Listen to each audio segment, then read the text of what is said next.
So we're going to keep plugging through chapter 4. We're going to talk about some more derivatives, and we're going to do derivatives of inverse trig functions. And these comes in sets of 2 as well. So they'll be in pairs. And just like with regular sine, or regular trig, everything with a co is negative. So that's all going to still be the same. Okay, so let's do like this. Let's do f of x, and then let's do its derivative.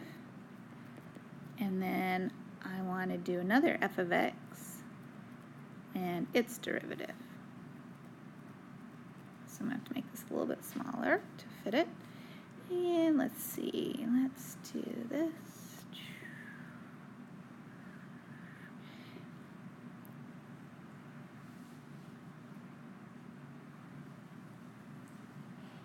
Okay, I think that'll pretty much cover everything.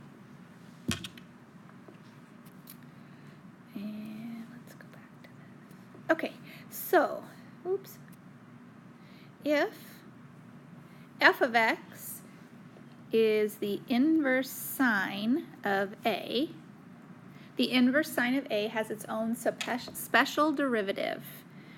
You can prove it with right triangles and Pythagorean theorem and all this stuff, but I'm just going to tell you what the formula for the derivative is. It's 1 over the square root,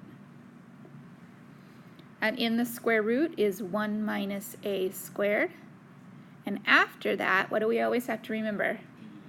A prime, okay, or dA dx. Either a prime or dA dx, depending on if you're using Newton or Leibniz. And so next to that, we would do what cosine inverse is. Cosine inverse of a. So its derivative looks exactly the same. It just has a negative 1 on the top. And its square root is just the same, 1 minus a squared. And then remembering the chain rule, dA dx. So the only difference is in where the negative is, but otherwise the formats of the derivatives are the same. All right, then we have secant inverse. That also has a square root. But does anybody remember from last year what else it has besides the square root? Very good. So besides having a square root, in front of it is the absolute value of a. And in the square root, it's the opposite order. It's a squared minus 1. And then also times the chain rule, dA dx. So that's really a recognizable one. When we were going the other way and we were doing antiderivatives, it was really easy to recognize when you would see that one because of the funny absolute value. That combination made it very recognizable. And so then inverse cosecant is going to have the exact same format, just with the negative. So negative 1 over the absolute value of a, the square root of a squared minus 1, and then dA dx.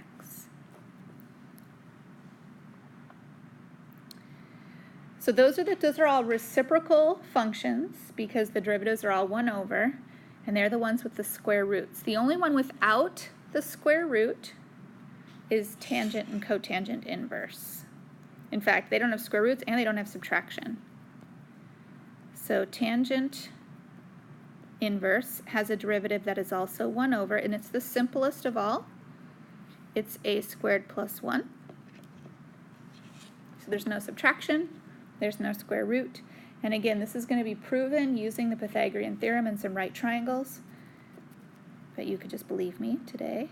And so then the chain rule of dA dx, which means cotangent will be really similar.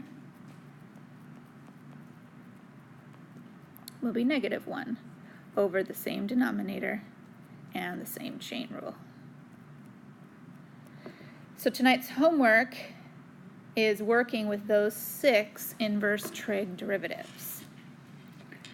And so what I want to do with you is one sample problem that picks one of those to work through. So our sample problem is going to deal with writing a tangent line. So write the tangent line at the number 1 to the function the inverse cosecant of 2x.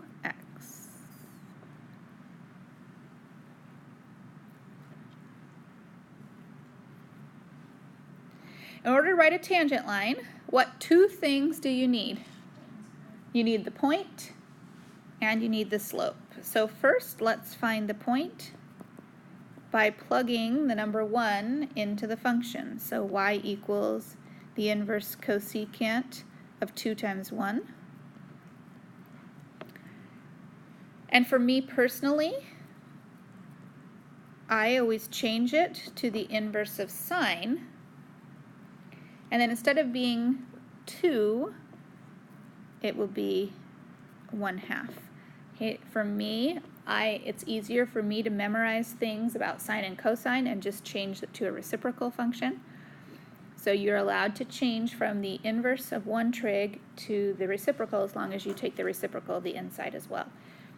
Okay, tell me where the inverse of sine would have a value of 1/2. Where on the unit circle does that happen?